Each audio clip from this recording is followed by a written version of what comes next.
Hello, everyone, and welcome back to Double FM Sports. I'm Ethan Fager. And I'm J.R. Mizrak. And today we've got a great episode for you guys. Starting off, we're going to recover one of the first live sports events since the virus hit in UFC. I believe it was 249. Am I right? Yes, UFC 249. UFC 249, which happened on Saturday. JR and I will dive into that. Then we're going to hit you with a little tad bit of news, take a break. Then we're going to do something a little bit different.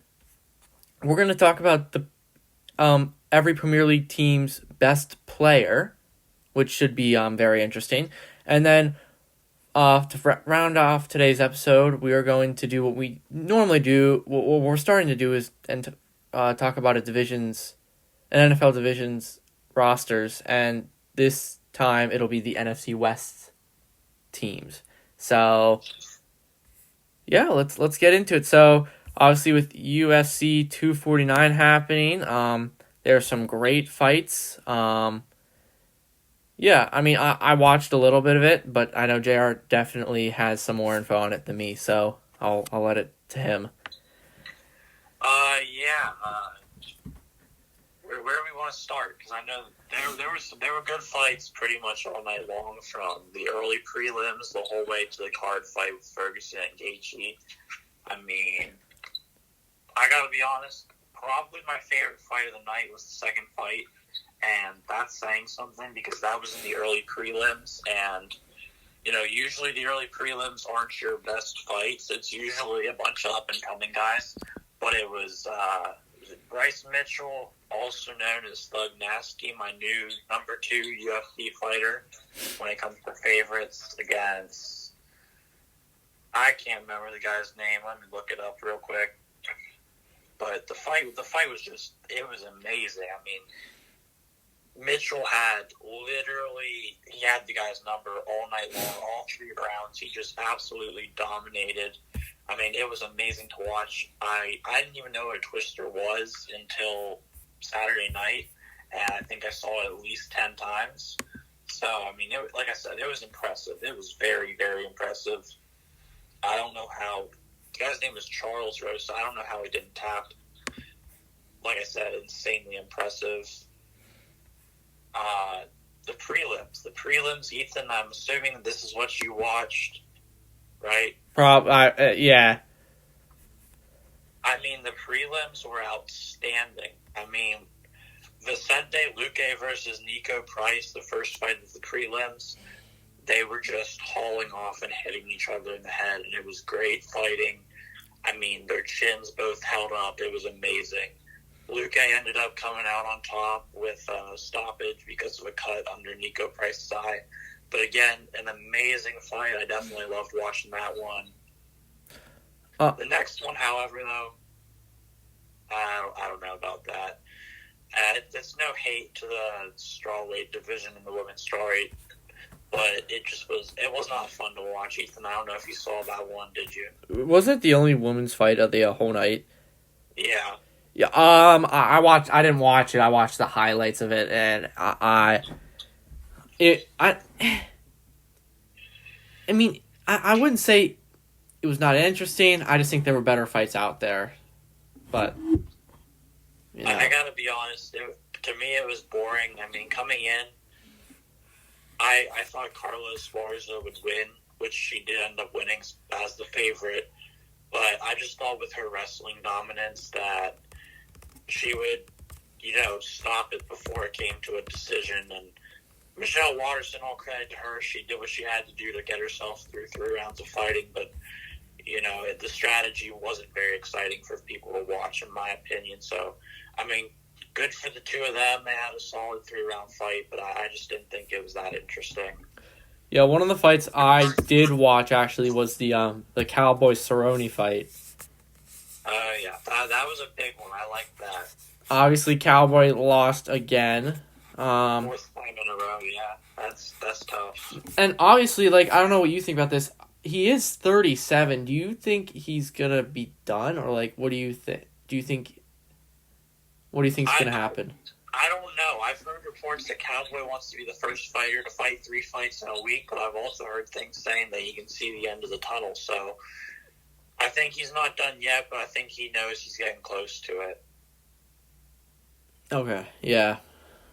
Yeah, and then obviously, I guess you can say the main card was an upset, although, based on betting, it was an upset, but... Honestly, it surprised me because I thought Tony Ferguson, he's a freak of nature. He's a complete cardio maniac. I'm surprised he didn't. Gaethje winning didn't surprise me, but the fact that he stopped the fight before all 5 rounds were out, that kind of surprised me. But, Gaethje had his number. He was hitting and he fought well. All props out to Justin Gaethje. I'm hoping that Gaethje gets to fight Khabib whenever Khabib gets out of Russia, so... I'm definitely looking forward to that fight, and I think Gaethje legitimately has a shot to win if he can keep the fight on the feet. Yeah. There was another fight. Well, actually, there was 2 more that I kind of liked. It won. It tied with the main card for performance of the night, although it was not nearly as long as the main card fight. Francis Ngannou knocked out his opponent in 20 seconds. Kind of speaks for itself. He threw 4 punches and the fight was over. Yeah.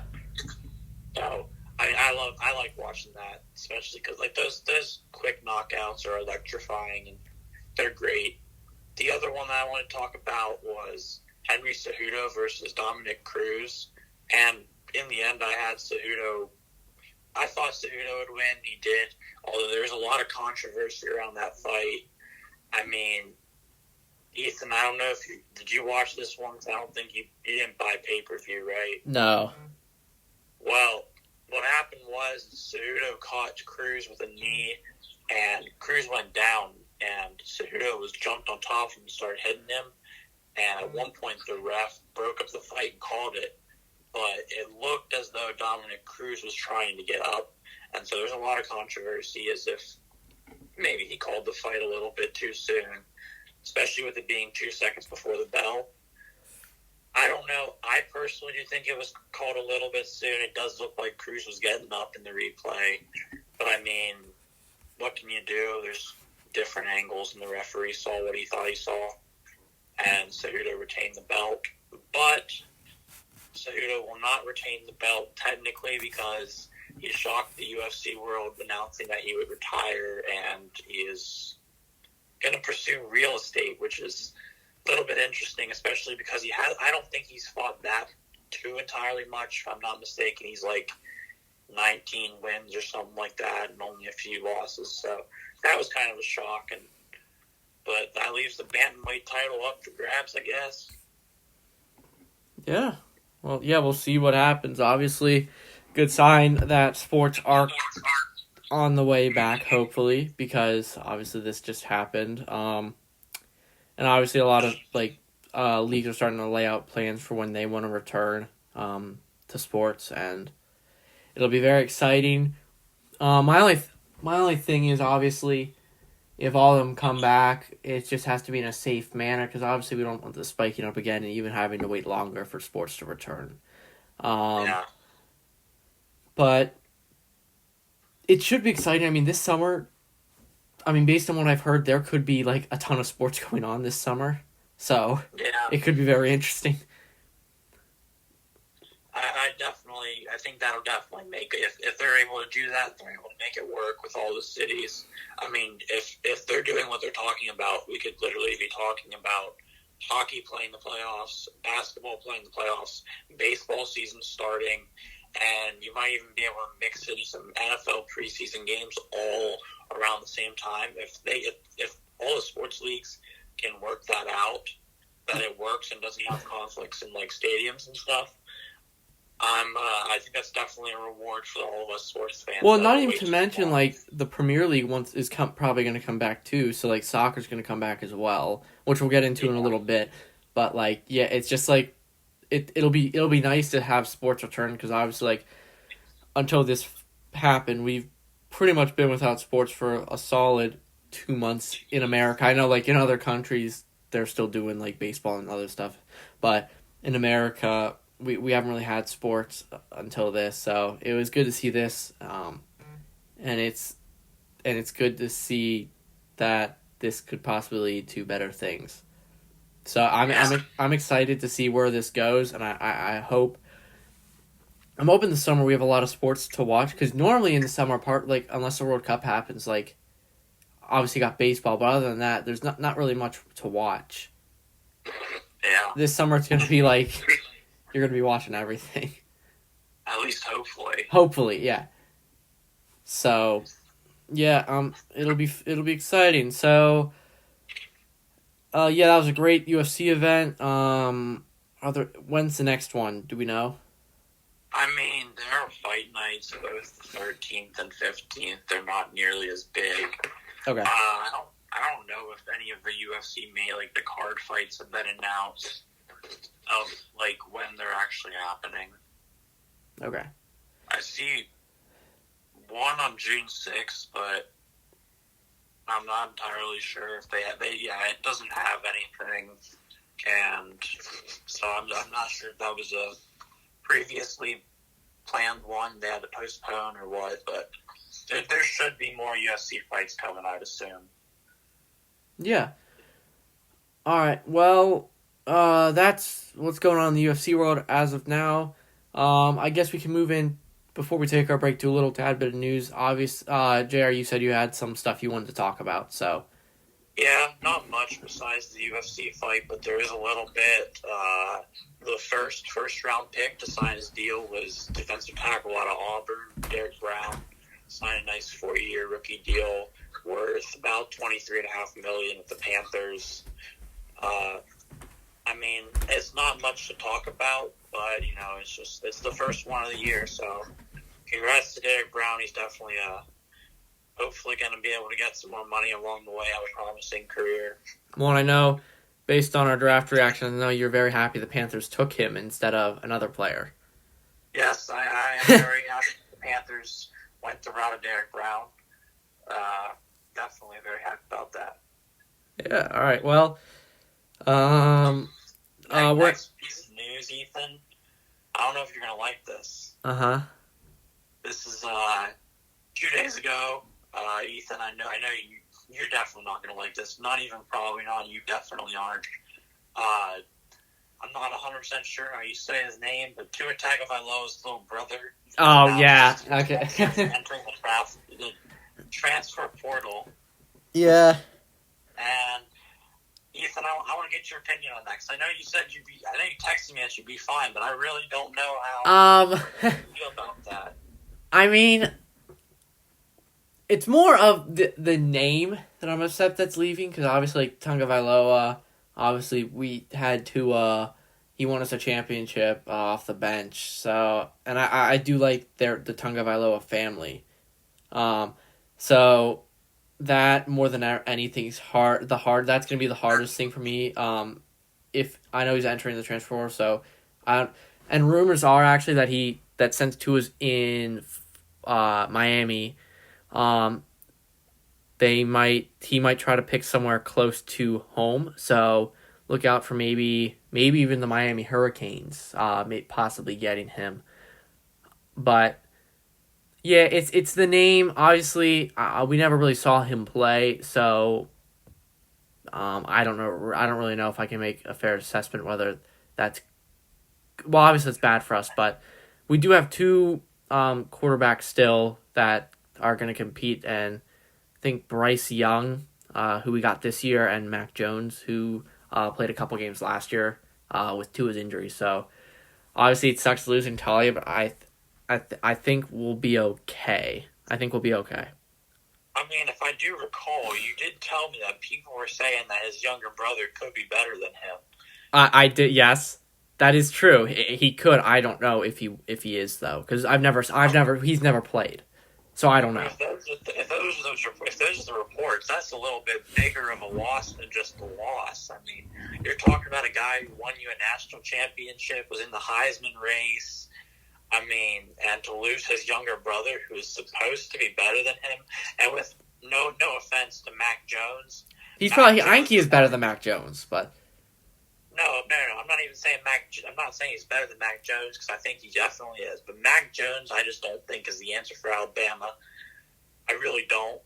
I think I'm not gonna lie. if anything, it might be now that Tully is transferring. It might be this 4-star we got, Bryce Young. But even then, you're talking about a freshman who is exactly, only a yeah. star. So I don't know. I feel like Alabama's going to be hurting at the quarterback position. Yeah, I think you're right. I think we've already talked about not our predictions, but we already talked about like how teams are gonna have. I don't think Alabama's gonna have that good of a season. I think we'll be a top 25 team. We'll get a hopefully decent bowl game. I don't think we're gonna be like a top 10 team or anything. I would agree with that. Yeah. I don't think we're gonna be terrible. I don't think we're gonna be good though. Yeah. I think we'll still make the top 25. We'll probably be maybe a 17 or 18 or something like that. Not bad. Which, I mean, I know Alabama's standards always win, but I mean, I'll take that. Obviously, we lost a lot of guys this year, so I mean, I don't want to say this year's a rebuilding year, but this year's not going to be as good as previous years we've had. Yeah, I can definitely agree with that. Okay, never mind. Yeah, no, I personally think this year it's going to be between Ohio State and Clemson for the championship. I think those two will go head to head. I think it's clear-cut Clemson. I don't think Ohio State has a shot. Yeah. Well, no, I'm saying that's a championship match. I don't even think Ohio State will make the playoffs. I'm not gonna lie. I mean, no disrespect to Ohio State. I hate them because I'm a Michigan State fan, but they're a great team, and I don't think losing two of the best college defensive prospects. That's and true. J.K. Dobbins, who is honestly probably a little under the radar. I feel like even after how big his season was. Yeah. Well, and also the other thing is apart from T. Higgins and Isaiah Simmons, Clemson didn't lose that much. Yeah, they still have Trevor Lawrence. They still have a great running back in Travis Etienne. Honestly, in my opinion, Etienne was the best running back in college football last year. Better than Jonathan Taylor, better than J.K. Dobbins. Yeah. Well, but you and me have both talked about how we love the Oklahoma State team coming up. Oh, yeah. Me and you are both on the Oklahoma State bandwagon. Oh, no, not bandwagon. I'm not going to be cheering for Oklahoma State. I recognize the fact that their talent's there. Yeah. I think they could, bit of a hot take, they could maybe be the Big 12 champion this year. Yeah, I mean... Because Oklahoma's vulnerable right now, and so is Baylor. I mean, in my opinion, I don't got anything against Baylor, but I don't think they're going to have the season they had last year. And Oklahoma's coming into a season with a young, inexperienced quarterback in Spencer Rattler. I don't know. I mean, I could definitely see Oklahoma State being a top 2 Big 12 team if they don't win the championship. Yeah. Yeah, it'll be interesting. This college football season should be very interesting. It should be exciting because, I mean, I think I've said this before, but in the college football playoff, there could be some teams you've seen before. I would think Clemson makes it, and that's a lock for me. Maybe Ohio State slips in at the 4. Maybe, I don't know, but you might also see some new teams in there. Yeah. I don't know if they're a new team, but Georgia could possibly. That's not a new team. They finished top 5 the last 2 years. Okay, well, that's you hating on them. No, I said they could possibly get in there. Yeah, but that's not a new team. Yeah, it's been good for years. I don't know. It'll be interesting. So with that being said, we're gonna take a little break here while you listen. Whoa, what? We didn't finish the news. I got 2 things for you. Oh, okay. Before reported yesterday, Kevin Durant said that even if the Nets were to make the playoffs and they were to go through the playoffs, he will not be coming back this season for sure. Huge loss for the Nets. I mean, obviously they spent a lot of money on him for him to sit out the complete season, even though he's going to basically have over a year to recover from his Achilles injury. So huge loss there in Brooklyn. And just reported a couple hours ago, 7'2" center Kai Soto is going to skip college and go play for the G League team and pair up with Dacian Nix, Isaiah Todd, and Jalen Green. I don't know about you, but I might have to start tuning into some G League games. I know, I know. And it's like... It's 3 5-stars and a 4-star, plus the guys who are already on the team. I mean, I definitely might have to watch this. The G League might be something to watch, yeah. I mean, I think we've talked about our opinions on that before, so we won't get into it, but... Yeah, is that it for news for you? Hey, I just remembered this. I have it in my notes, but I didn't have it. This is another one, Ethan. I think we talked about this in a podcast or two ago with Jordan and Carson. We talked about the NCAA and stuff. And I think we talked about it last one, too, about how colleges are having these scandals. And your boy Zion just came out with one. And isn't he being sued for $100 million or something like that, $100,000? Zion? What? Yeah, you haven't seen that. See, Zion's got this huge thing about him getting stuff from Duke and to come there. Oh, no. He's being sued for a bunch of money. I know. I remember he sued someone else. Nah, he's being sued right now. By who? I don't know, but I know there's... I haven't heard about this. Has it been in the news? Yeah. Well, I'm going to have to look that up then. Okay. Well, yeah, it's all over the place, dude. They're trying to get him to admit to it, even though they've already talked about it. Zion's former agent claims the basketball star received improper benefits to play at Duke. Huh. What was this? What do you have to say about that? Because I know we both agree that if players are getting paid a bunch of money to come play... Oh, no, wait, hold on a sec. The former marketing... I think he sued them, too. He sued this agency, too, for something. Are you sure? Right here. $200 million. I said it demanded 100. I have 100 million. I see 200 on Sports Illustrated. Okay, that must be 200. Yeah, wow. Okay. I need to do, before I make any opinions about it, I need to do a lot more research on it. So. Oh, come on, Ethan. He's being sued for getting benefits. Yeah, but did he actually get benefits? I don't know. Did DeAndre Ayton actually get benefits? Yes. Okay, it's the same exact thing. You're just protecting your Duke boy. No, I'm not saying he's innocent or I'm not saying he's guilty. I'm saying I don't know anything about this because I just heard about this from you right now. I'm telling you right now, it's not fake. There's nothing you can research.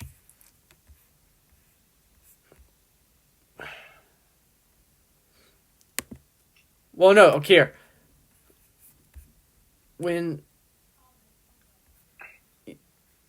But I found something from April 27th. Says Zion Williamson won a preliminary legal battle in North Carolina federal court last week, but now faces prospects of fighting a 3-front war of competing lawsuits concerning his broken relationship with Prime Sports Marketing and Gina Ford. That's the same person. Yeah.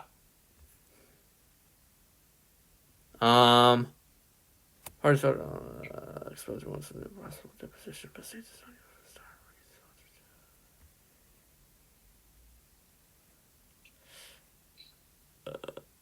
I don't know, man. Based on what I'm seeing here, this as much as I hate to say it, Duke could have paid him. Oh, I think Duke definitely paid him, and I think that scandal's coming to Duke now. Ethan, what do you guys say about that? Great. Oh God, if it does, well, man. I don't know. I just don't. I don't see Coach K being the type of guy to do that. That just doesn't make sense. Did you see any of these guys who are top level guys paying their players? I mean, yeah, I saw Sean Miller paying people. Duh. No, but did you see that before the reports came out? I mean, I don't think the like public know enough about these guys to say.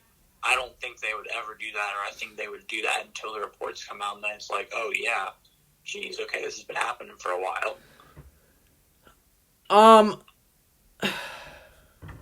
I mean, I know the thing with Zion is everybody expected him to go to Clemson or South Carolina, being from Spartanburg. Yeah, you're right. You are very right. You're very right. I do remember. It was a very big upset when he picked Duke, when a lot of people were shocked over that. So I mean, I'm not saying that adds to the fact that this happened, but I mean that kind of shows that there was an opportunity that kind of was like, huh, what is he doing?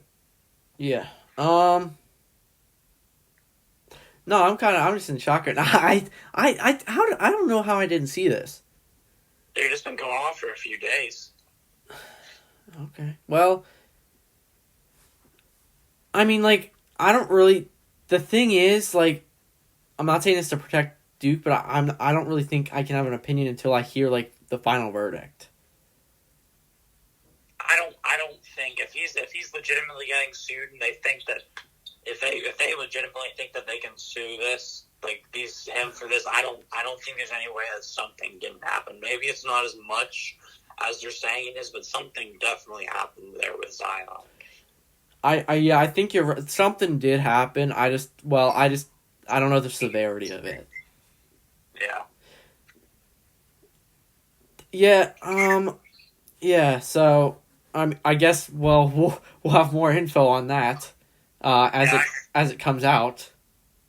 I don't want to say I'm looking forward to it, but I'm definitely interested to see what happens with that.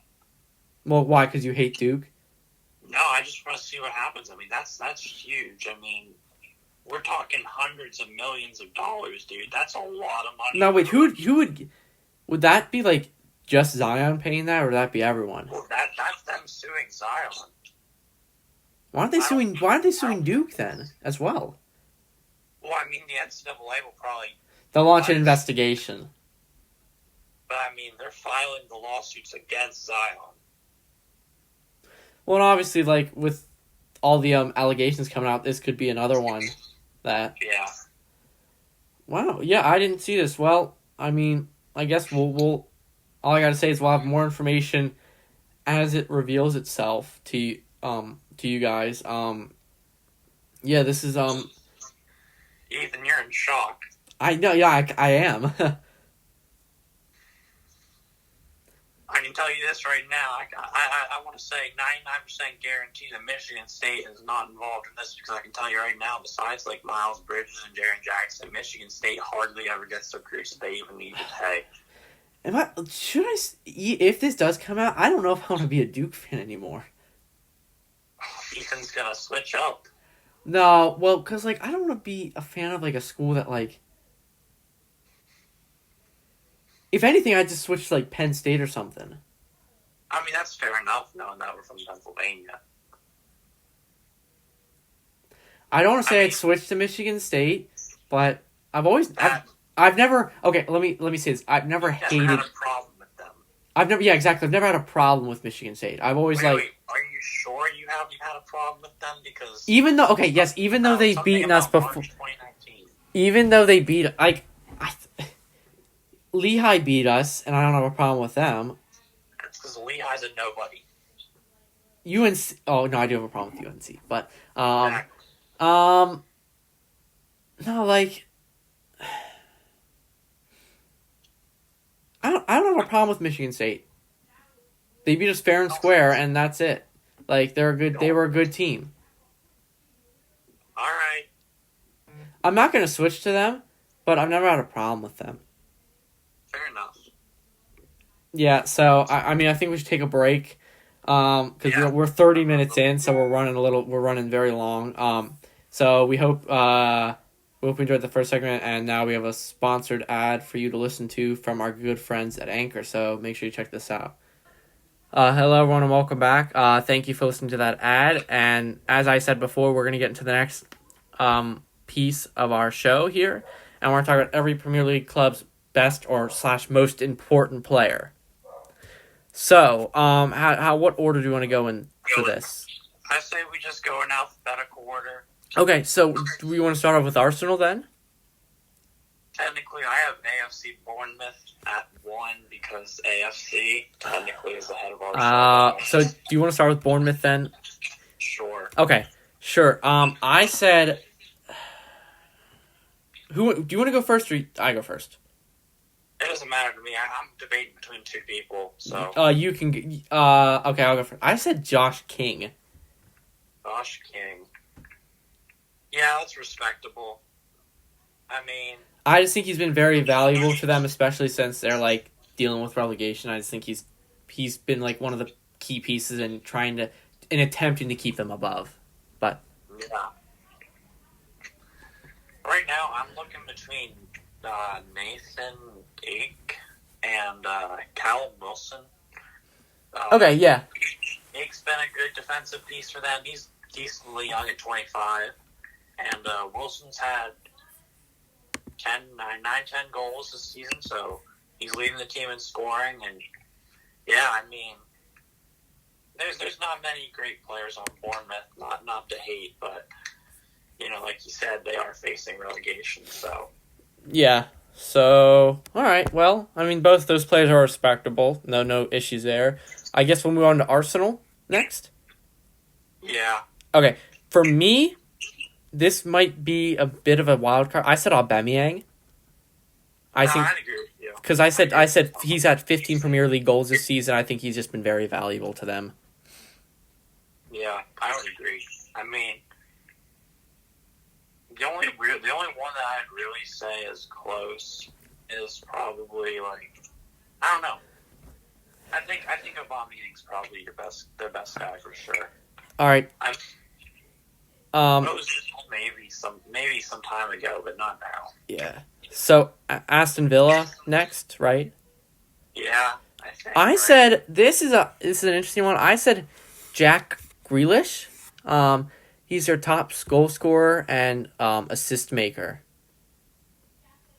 Yeah, I'd agree with you on that one. Grealish has had some pretty bad luck. Yeah, well, I've looked up a stat here. He's the most fouled player in the Premier League. Yeah, he's had it rough, but Grealish, I think, probably for sure the best player on Aston Villa. Yeah. For Brighton, I said Lewis Dunk. He's only missed 2 games this year. He's there. He's like a really good center back. He also is third top goal scorer and the second most assists. And he's a third top goal scorer with 2 goals, which that's not very good, and the second most assists, but I just think he's very valuable in their defense for them. Yeah, this might have some bias because I know my Foxes and Leicester are looking to sign him at some point, but I agree with you on that one. That he's their better player. Burnley. See, this thing, I don't know anything about Burnley. So I just said someone I actually know. I said Dwight McNeil. I don't know what he says. I just said, Not even gonna lie. I just, because basically, what I've seen is, from what I've seen, all of the people said he, works, the hardest and stuff, and and he's got the stamina to beat, virtually any right back in the game, according to them, so based on that, I said him, but... He also is 19, which is kind of impressive. Yeah, exactly, but then again, it's Burnley, so they don't really have much anyway, but... Yeah, I mean, you got a solid goalkeeper in Nick Pope. Yeah. So who are you saying? I don't know if there's a clear-cut best player on Burnley. All right. Do you want to move on, or do you... Yeah, let's all right. move on. To Chelsea, this might be an interesting one. I said Jorginho. I don't know how you say it, but I just think obviously with Conte's injury right now, he's really had to step up, and I think he's done a really good job at stepping up for them. So I think he's very indispensable. Like, he's like the guy you do not want to get rid of if you're Chelsea. Yeah, I'm going off the fact, even though he is injured, that he's still the best player on Chelsea. I think Conte is the best player. I mean, he's a great defensive midfielder. Yeah. There's much more to say. He controlled the ball exceptionally well. You watched him play for France in the World Cup. You watched him play on Chelsea. I mean, he's an exceptional player. However, I do gotta say, and this guy is a little. You might question this, but he's been explosive for Chelsea in the first half of the season. Tammy Abraham, he's young. Yeah. I've heard of him. I've seen him play. He's very explosive. He's definitely good. So maybe he's not second, but I do like what he's been doing for Chelsea this past year. Yeah. Crystal Palace. I mean, there's really only one option for me, and I said Wilfried Zaha. Yeah, he's kind of the overarching. And I think he wants to leave too. Yeah, I've heard some transfer rumors. Yeah. Well, the transfer rumors start to heat up now because normally right now, like, the season's like a week away from being over, so that now it's like starting when the transfer rumors start to heat up. So again, like I said, we'll report whenever we get information about that. So, moving on to now my favorite team, Everton. I want to hear your opinion about this first. I don't know. Maybe there's some. I mean, I feel like there's good players all around. There's no real, like, terrible player. I know you're probably liking the fact that I'm saying that. I don't know. I'm probably between Pickford and the left back, Lucas Digne. I think I'm going to go Pickford, but that might be my little bit of English bias. Okay, I can respect that. I'm actually not going to say either of those guys. You're going to go, like, Richarlison or something? I'm going Richarlison, yeah. He's our best goals. He's our top goal scorer. He's very explosive. I think he's our best player. Don't get me wrong. Digne and Pickford are both great too. So, I mean, our team's not the best, but we're okay. We're hanging in there. Leicester now. Yeah. Oh, your favorite team. What do you say about that? Now, I know who your favorite player is. Who's my favorite player? James Maddison. Okay, yeah. I'm going to say, purely because of goal scorer, I'm going to say Jamie Vardy. Now, this is definitely, and I'm not even going to say maybe, it definitely is my bias, but I've got like 5 guys that I'm trying to decide between. Is Jamie Vardy in there? Jamie Vardy is one. Obviously, his pace is exceptional. It's probably some of the best. I know James Maddison's in there. James Maddison is in there. Johnny Evans? No, Johnny Evans is not that great. No offense to him. Great defender, but not that great. Kaglar Soyuncu? Yes, he is part of that. He made the All Premier League team this season. Well, who's your goalkeeper? Is it Peter Schmeichel? It's Kasper Schmeichel. Oh, I always mix those two up. But I think honestly, and this is probably going to come to a surprise to you. I think if I had to choose 2 of the 5 that I'm going between, it's going to be Soyuncu and one that you didn't even mention, Wilfred Ndidi. CDM, one of the best. I'm pretty sure he leads the league in tackles. I think he's one of the top CDMs in Premier League. I almost said basketball, Premier League soccer. Okay. Moving on to Liverpool. I don't have a problem with them. Yeah, because you don't live like a mile away from them. I mean, I did have a problem with them when they took Alisson from Roma, but it's all right. For me, it's between 2. I'm just gonna say Van Dijk. I think I'm going to go with Van Dijk, but I think Salah's up there. Both Mane and Salah you could argue 5th them. Yep. All right, moving on to Manchester City. For me, I'm going to say Kevin De Bruyne. I respect that. I feel like the two obvious choices are Aguero and Kevin De Bruyne, but I don't know. I think Bernard. I mean, I like Bernardo Silva. Yeah. I don't know. Aguero's got that goal scoring touch though, and De Bruyne can manage the field exceptionally well. Yeah. I don't know. It's definitely one of those three for me. I think I'm going to go with Bernardo Silva just because I feel like he manages the field just as well as De Bruyne, and he's a little bit younger. Yeah. And a little bit more pacey. All right, Manchester United. For me, I'm going to go with their new signing in Bruno Fernandes. I would say Bruno Fernandes for me is second. He's had a really great impact ever since signing with United, but we're talking about one of the greatest keepers in the league or in the world, in David De Gea. So yeah. I think De Gea is their top player. I know. I think Jordan would say Luke Shaw. I know we had that conversation with him, but I don't know if Luke Shaw is in my top three. For Newcastle, I'm gonna say their goalkeeper Martin Dubravka. I guess that's how you say it. I think he's made the most saves in the Premier League and has the 6th highest save percentage, so he's been very helpful for them. Yeah. I think if in like a year, I'd pick whoever they sign because they're definitely going to be signing. Oh yeah, they got money to spend. But for now they have some all right players. I mean, St. Maximin's young. He's a good winger / midfielder. Yeah, their goalkeeper though. You kind of said why. I think I'm gonna go with him as well. Just because there's not much, high level talent in Newcastle, at least right now. Yeah. Norwich. I'm gonna go with 21-year-old Todd Cantwell. I'd have to disagree. Really? Yeah.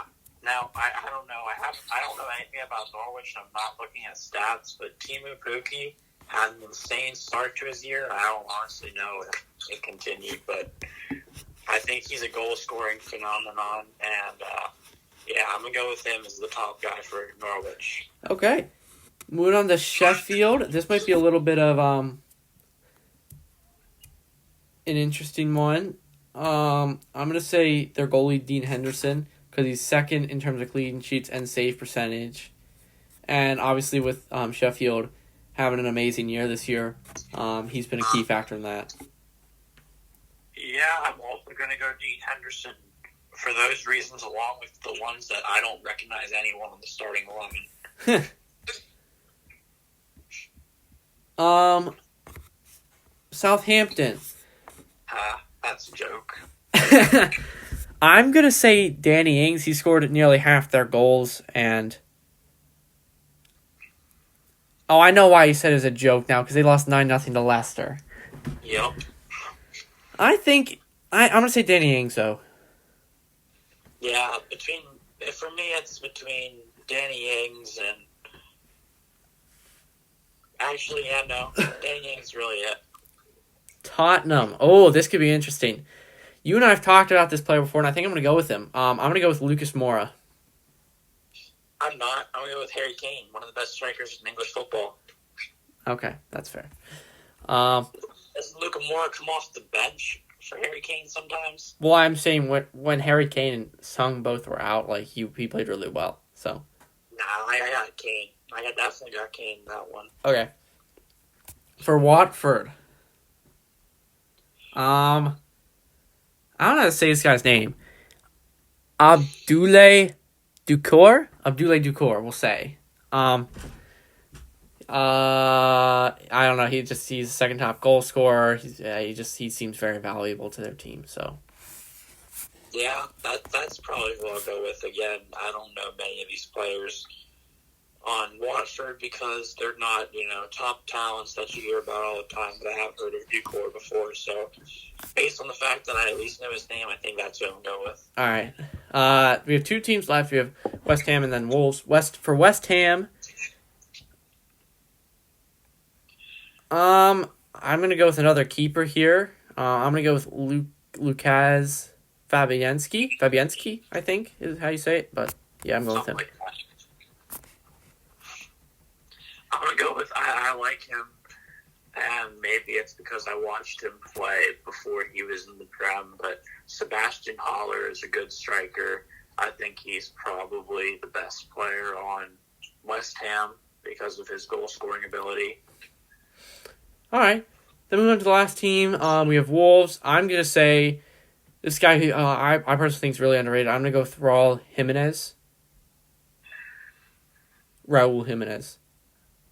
Yeah, he's definitely up there. I mean, Diogo Jota is very good wing. Ruben Neves really good at the midfield. I think I'm going to go with their goalkeeper, though, Rui Patricio. I think he's one of the better goalkeepers in the Prem. I think I'm going to go with him. Okay. All right, so that's the Premier League, who our opinions are on the best player. So, yeah, that was good. Moving on to the final segment of this episode, we're gonna get into the schedules next episode for the teams. But today we're gonna be looking at the rosters for the teams in the NFC West, which is probably the best division in the league right now, based on the teams that are in it. So we're gonna start off by the highest ranked to the lowest ranked from last year. So we're gonna start off with the Super Bowl runner-ups in the 49ers. Now, do you want to switch roles where I do offense and you do defense, or do you want to keep? You can go with your offense. Okay, offense for the 49ers. Quarterback. I mean, Jimmy Garoppolo. Mixed opinions about him. How do you feel about Jimmy Garoppolo, JR? I feel like people don't give him enough credit because people are like, Jimmy Garoppolo is not even a top half quarterback, and I agree. Jimmy Garoppolo isn't, an outstanding quarterback. He's not Tom Brady, not Drew Brees, not Aaron Rodgers. He's not even Ben Roethlisberger. But Jimmy Garoppolo is an insanely good game manager, and obviously that proved very important for the 49ers as they were the team that made it to the Super Bowl last year. So I think Jimmy Garoppolo is a perfect fit for the 49ers, and the fact that he can do what they need him to do to make them win games. Yeah. Even if it's not take over. Yep. Running backs looking very good. You obviously lost Matt Breida, but you still have... Do they still have Jerick McKinnon? Yeah. They do. Okay, but obviously they got Raheem Mostert, who went off last year. They also got a solid veteran in Tevin Coleman. So the running back core is looking pretty solid. Obviously, and you got Kyle Juszczyk at fullback for them, and he's one of the best fullbacks in the league right now. So, moving on to wide receiving core, very young, obviously drafting Brandon Ayuk out of Arizona State. Deebo Samuel, who had a breakout year last year. You got solid guys in Dante Pettis, Travis Benjamin. Wide receiving core is good too.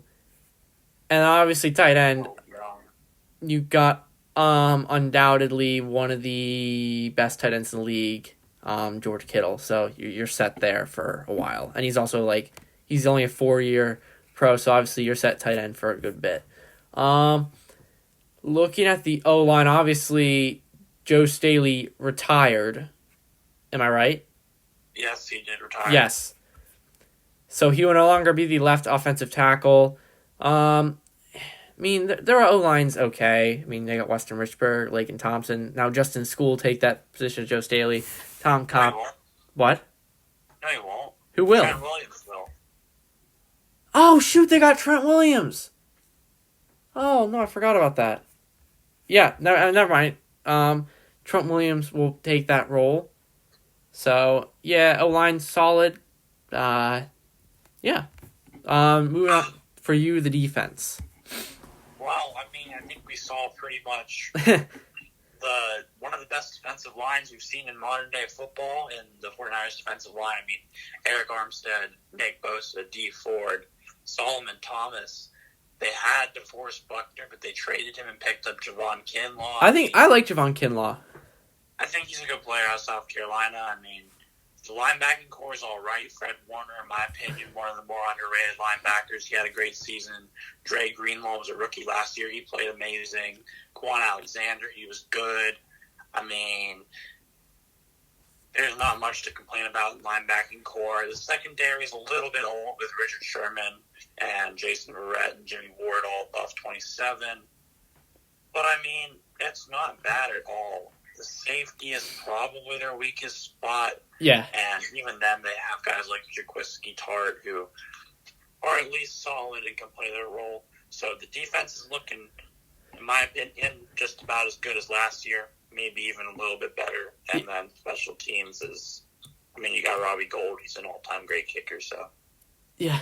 Yeah, and obviously I think that's a great move, trading away DeForest Buckner, and then picking up Javon Kinlaw, who in turn could be just as good, if not better than him. So, yeah, it'll be very exciting to see.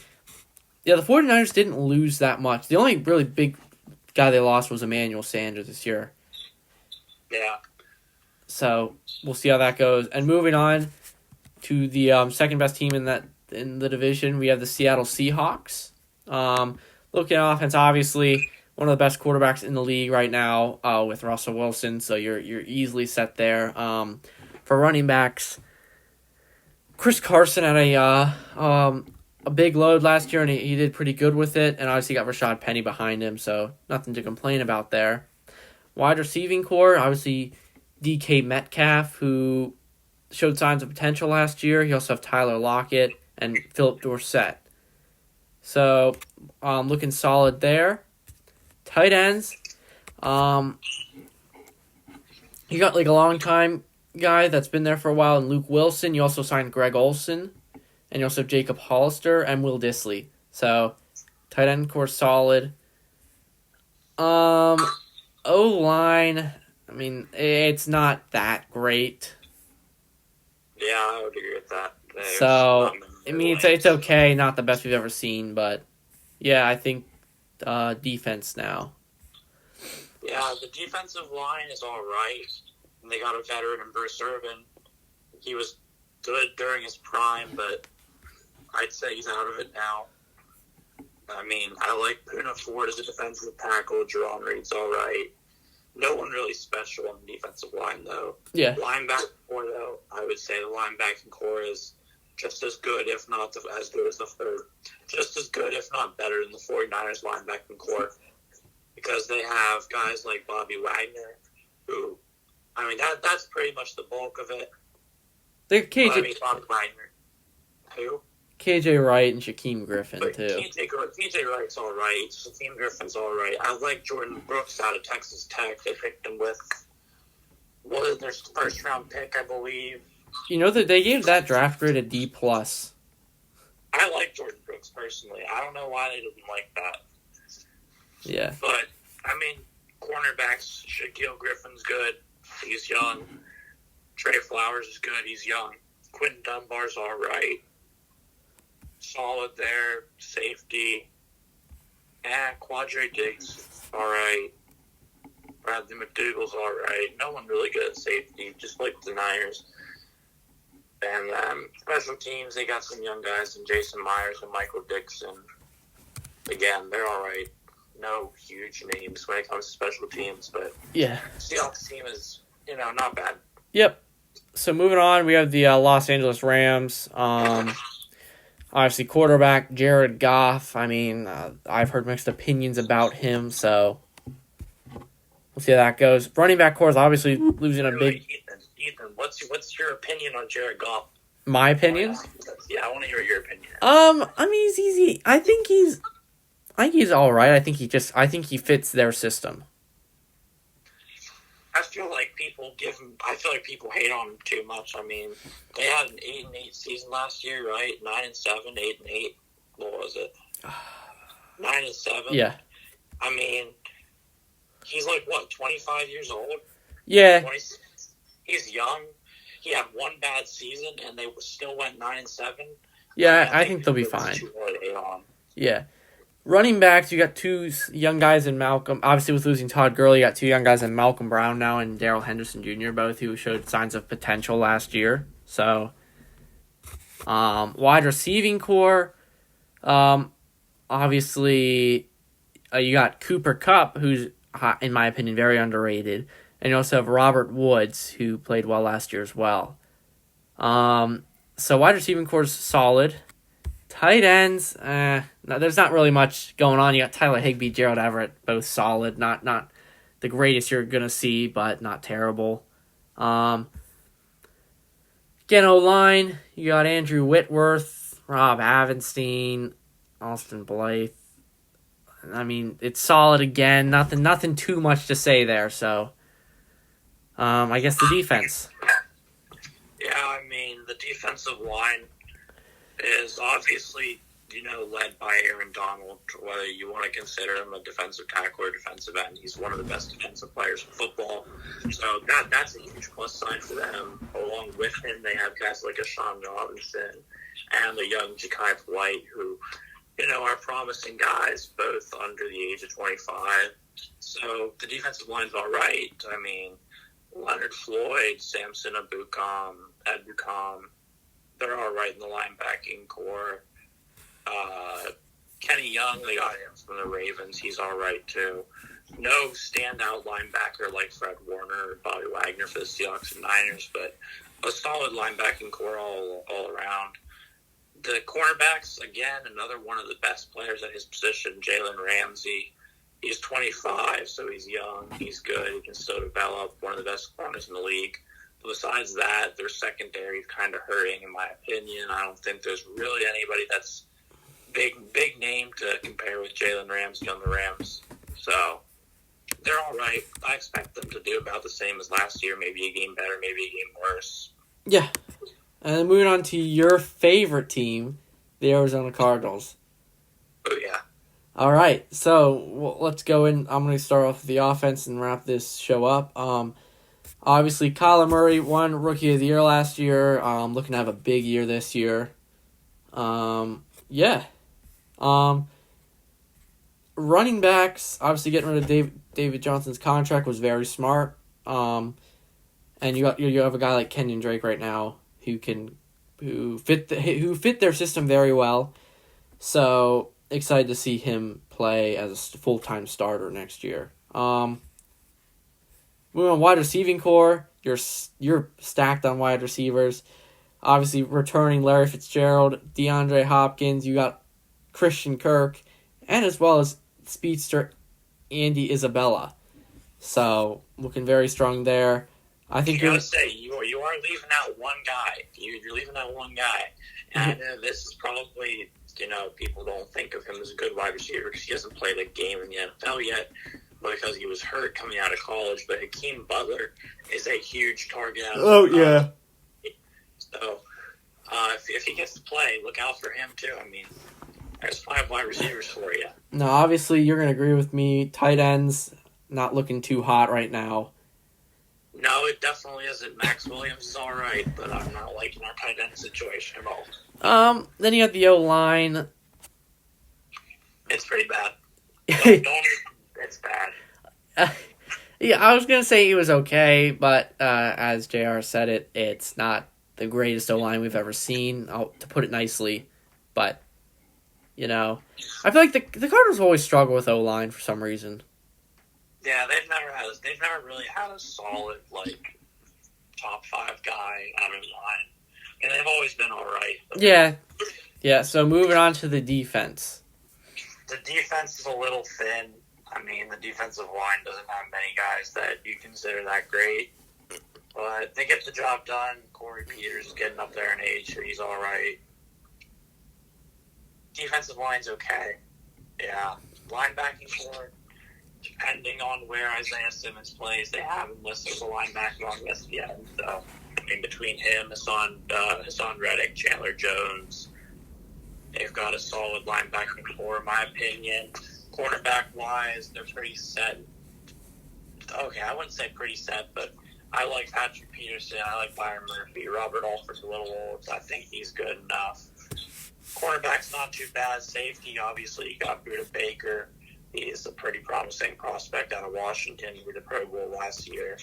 And then Deontay Thompson, that's the other safety. I'm assuming that's where they're going to play him. Yeah. He's all right. So, I mean, the defensive line's a little shaky, but the Cardinals' defense is looking, good enough. They'll get the job done, I think, at least.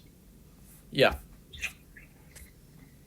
I want to ask you, what do you think the Cardinals' record's going to be this year? I'm going to go out on a bold prediction, say like 9-7. Okay. I know I've talked to you about this. I don't remember if it was on a podcast or not, but so many of the Cardinals games were within 7 points. So many of them. Yeah. And they went 5-10-1. They won 5 games, and they should have at least won 8 or 9. If they were a touchdown more, they could have won like 9-10 games. Yeah. So with adding D-Hop, you got your running back situation solved out with Kenyon Drake, Kyler Murray in his sophomore season. You picked up Isaiah Simmons. I know I've talked about like 4 of the podcasts, but I'm super happy about that. Look out for the Cardinals. The Cardinals can make a splash. Yeah, 100%. So, that's gonna wrap it up for us right now. About an hour podcast. So if you're still here, thank you for listening. Yeah, obviously, like I said, next episode we'll dive into the NFL schedules. We'll do another maybe roster outlook. We'll find some other stuff for you guys. Probably some more news will come out, due to leagues starting back up or whatever. So yeah, I think that's it. Jerry, you have anything else to add? I know I missed this when we were talking about UFC, but during fight night on Saturday, Dana White posted about Conor McGregor, and Nate Diaz said something about him. Oh no! I don't remember exactly what. Oh, here we go. And then McGregor fired back, and told him to shut up. We could be looking at the third bout of McGregor versus Diaz. I know, Ethan, you don't watch too much UFC, but if that happens, you can guarantee I'm buying that pay-per-view. I would love to see McGregor fight Diaz for a third. Wait, what happened in the first 2 Diaz-McGregor fights? Did McGregor win both? No, Diaz submitted him in one of them, and McGregor beat him in the other. Oh, so it's 1-1. So tiebreaker. Yeah, it definitely would be a good fight. And do you think McGregor would fight Khabib again ever? He wants to. I think Dana White, for money reasons, would probably try and put it on. But I don't know. I love McGregor, so I'd love to see him fight whoever he can fight. Sweet. All right, so I guess, is that it? We're good? Yeah. All right. So, again, thank you for watching this video. We hope you enjoyed it. We'll try to get some maybe more special guests on soon. So, signing off for Double FM Sports, I'm Ethan Fager. I'm Jared Mizrak. And we'll see you next time. Take care.